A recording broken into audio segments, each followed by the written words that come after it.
सारेफीन हजरात, आज से लगभग 1368 साल पहले कुछ ऐसा हुआ था जिसने इस्लाम की सूरत ही बदल कर रख दी। यहाँ पर मैं बात कर रही हूँ इस्लामी तारीख में दर्ज फितनों के बारे में। ये वाक़या इस्लामी तारीख के मखसूस दौर का हिस्सा है जब मुसलमानों में इख्तलाफात और तजारात पैदा हुए। हम इस वाक़ये की तफसीलात पर गौर करेंगे और इसके पसे मंजर को समझने की कोशिश करेंगे।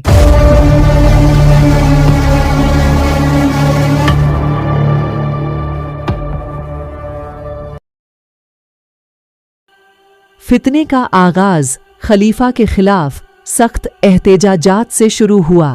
उस्मान इब्ने अफ़्फ़ान की हुकूमत के दौरान कुछ गर्दिशें पैदा हुई जो मुख्तलिफ जमातों में इख्तलाफात का बाइस बनी।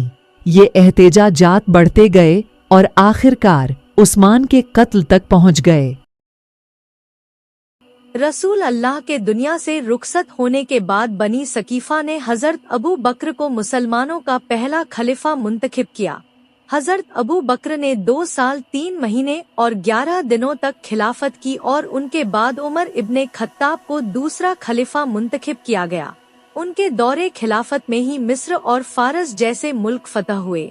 24 ज़िलहिज्जा को उमर इब्ने खत्ताब की मौत के बाद उस्मान इब्ने अफ़्फ़ान तीसरे खलीफा बनाए गए और ये वही दौर था जिससे इस्लाम में फितने का आगाज होता है। रिश्तेदारी की बिना पर हजरत उस्मान ने मरवान इब्ने हकम, वलीद इब्ने उकबा और मुआविया इब्ने अबू सुफियान जैसे अफराद को आला मनसब दे दिया जिससे मुसलमानों का बड़ा तबका नाला था।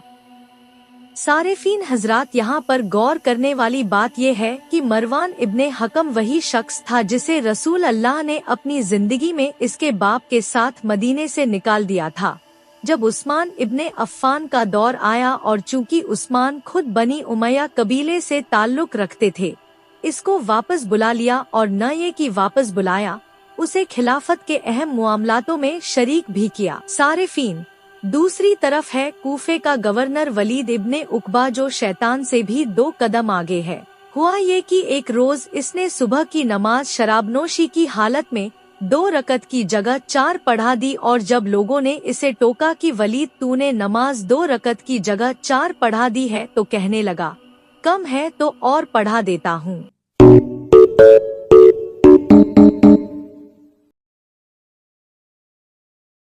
कूफे के गवर्नर वलीद इब्ने उकबा की इस गुस्ताखी की शिकायत करने के लिए लोग बड़ी तादाद में दारुल खिलाफत के सामने जमा हो गए और हजरत उस्मान से गवर्नर को माजूल करने और सजा देने की गुजारिश करने लगे। हजरत उस्मान ने लोगों को इत्मीनान दिलाया कि वलीद को इस काम की सजा जो वाजिब है जरूर देंगे। और इसके बाद हजरत उस्मान ने हजरत अली अलैहिस्सलाम को बुलाया और हजरत अली ने शराबनोशी की सजा के लिए वलीद को बतौर हद 80 कोड़े मारे। हजरत उस्मान ने इमाम अली से पूछा, कूफे का गवर्नर किसे बनाया जाए, तो इमाम ने मोहम्मद इब्ने अबी बकर का सुझाव दिया। हजरत उस्मान ने मोहम्मद को खत देकर कूफे के लिए रवाना किया। मदीने से निकलते वक्त हजरत अली अलैहिस्सलाम ने मोहम्मद इब्ने अबी बकर से कहा, मोहम्मद, दुश्मन से गाफिल न होना और कूफे का सफर शब को न करना। मोहम्मद इब्ने अबी बकर अभी मदीने से कुछ दूरी पर पहुँचे थे कि रात हो गई और उन्होंने सहरा में ही अपना खैमा लगा लिया और चाहा कि कुछ आराम कर ले कि तभी किसी के आने की आवाज आई। मोहम्मद के सिपाहियों ने उसे पकड़कर खिदमत में हाजिर किया। मोहम्मद ने पूछा, कहाँ जा रहे हो? उसने जवाब दिया, कूफे में मेरा कोई अजीज सख्त बीमार है, इसीलिए रात को ही जा रहा हूँ। मोहम्मद ने कहा, तलाशी लेकर जाने दो। लेकिन फिर उन्हें कुछ शक हुआ और उसकी मशक लेकर उसे खाली किया तो उसमें एक खत पाया जिसमें लिखा था, तुम्हारी जानिब मोहम्मद इब्ने अबी बकर गवर्नर बनाकर भेजे गए हैं। जब ये खत तुम्हें मिले तो उसी वक्त अपने चंद आदमियों को भेजकर उन्हें कत्ल करवा देना। मोहम्मद ने ये खत पढ़ा तो फौरन खुदा का शुक्र किया कि या इलाही, तू ही मक्कारों के शर से निजात दिलाने वाला है, और वापस इमाम अली की जानिब पलट आए। हंगामा आराइयों ने जब ये सुना तो उन्होंने कहा, उस्मान बागी हो गया है, अवाम को फरेब देता है, इसे कत्ल कर दो। आखिरकार 17 ज़िलहिज्जा 656 ईस्वी को नामालूम दस्ते ने उस्मान इब्ने अफ़्फ़ान को कत्ल कर दिया। जंग जमल इस्लामी तारीख में एक अफसोसनाक बाब है जो अवाम के दरमियान तकसीम और इख्तिलाफात की खतरनाक निशानदेही करता है। ये इख्तिलाफात कैसे उम्मत को तबाही की राह पर ले जा सकते हैं, इसका सबक हमेशा याद रखना चाहिए। उस्मान इब्ने अफ़्फ़ान के कत्ल के बाद जब लोगों के इसरार पर हज़रत अली ने खलीफा बनना मंजूर फरमाया तो उम्मुल मोमिनीन आयशा ने तलहा और ज़ुबैर के हमराह इंतकाम खूने उस्मान पर मक्का में एक तहरीक की बुनियाद डाल दी। मक्का में 1000 अफराद ने आपकी आवाज़ पर लब्बैक कहा और आप, तलहा और ज़ुबैर समेत बसरा चल पड़ी। आपके साथ अज़वाजे नबी में से कोई बीबी न गई। तारीख में मिलता है कि जब आपकी सवारी मकामे हव्वाब पर पहुंची और कुत्ते भौंकने लगे तो आपको रसूल की पेशनगोई याद आई और हज़रत अली से जंग का इरादा तर्क कर दिया, लेकिन अब्दुल्ला इब्ने ज़ुबैर के इसरार के बाद आगे बढ़ी और बसरा जा पहुंची। बसरे के गवर्नर ने जब आपका रास्ता रोक कर सवाल किया कि उम्मुल मोमिनीन, आप किस लिए लश्करकशी करती हैं?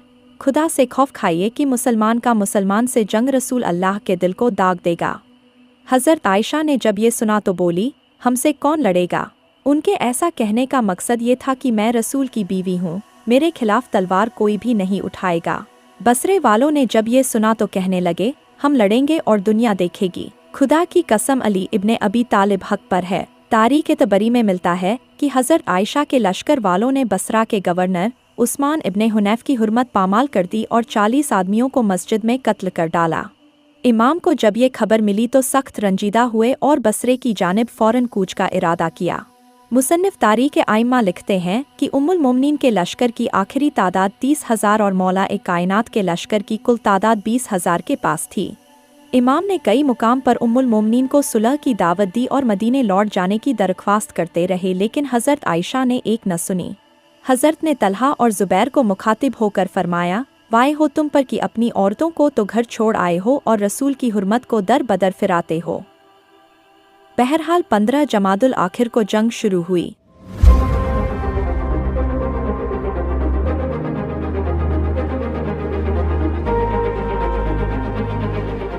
इमाम दुलदुल पर सवार हुए और दोनों लश्कर के दरमियान आकर ज़ुबैर को आवाज़ देकर कहा, ऐ ज़ुबैर सामने आओ और बताओ कि क्या तुम्हें रसूल ने मुझसे जंग के लिए मना नहीं किया था। ये सुनना था कि ज़ुबैर शर्मिंदा होकर वापस चले गए और वादी उस्सबा के करीब उमर इब्ने जर्यूज़ ने उन्हें कत्ल कर दिया। जंग में मरवान के ज़हरालूद तीर से तलहा भी मार दिए गए, जिसके बाद लश्कर वालों ने उम्मुल मोमिनीन के नाके के चारों तरफ ऐसा घेरा बनाया कि एक को कत्ल करो तो दूसरा उसकी जगह ले लेता था और सब एक साथ चिल्ला रहे थे, आप हमारी माँ हैं, आपके लिए हमारी जानें कुर्बान हैं।